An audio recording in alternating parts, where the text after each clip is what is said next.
Cú thó phua cho mê kế cờ, lũ si hầu ý vừa trình đế, yuan giải đế một lời thiên nơ.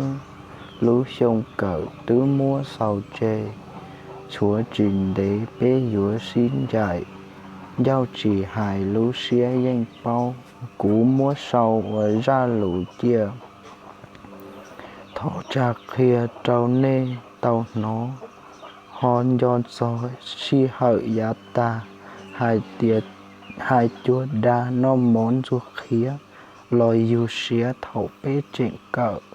Nhỏ ý bờ ua lọ rễ đư, trọng phung dư ua ý sự chua. Dạy đuôn duôn chê duôn vô hình, vị phênh sinh lũ nênh tọn đê.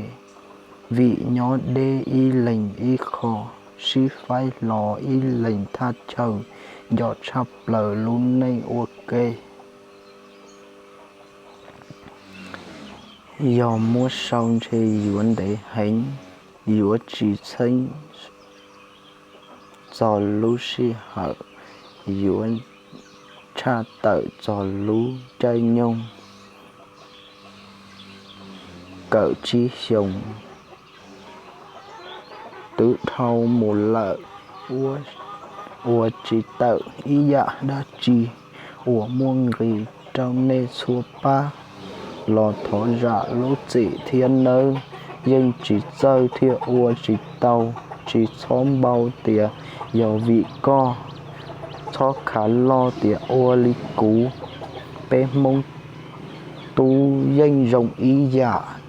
trời dúa cha lò nhưng chín đau lúc sông thâu mua lũ phòng công phong dư mông uốn nê xua tù do tiềm mù họ uốn ninh rộng chín đo mông lò chỉ phong bông công chỉ mua công lò chỉ bông bê tiền niệp hệ có sậu linh tứ trọng phong dư thia dúa cá xía phỏng sông chia trong nê luồn xì chỉ cho chỉ tìa ua chỉ tợ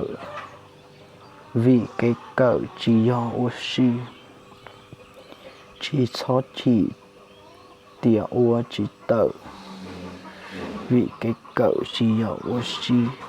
xía tuần thì thiên lý yếu bao giờ lại sậu chê yếu chỉ chơi chỉ cho chơi mà ly sậu đua giờ nó mót chua hót tua xí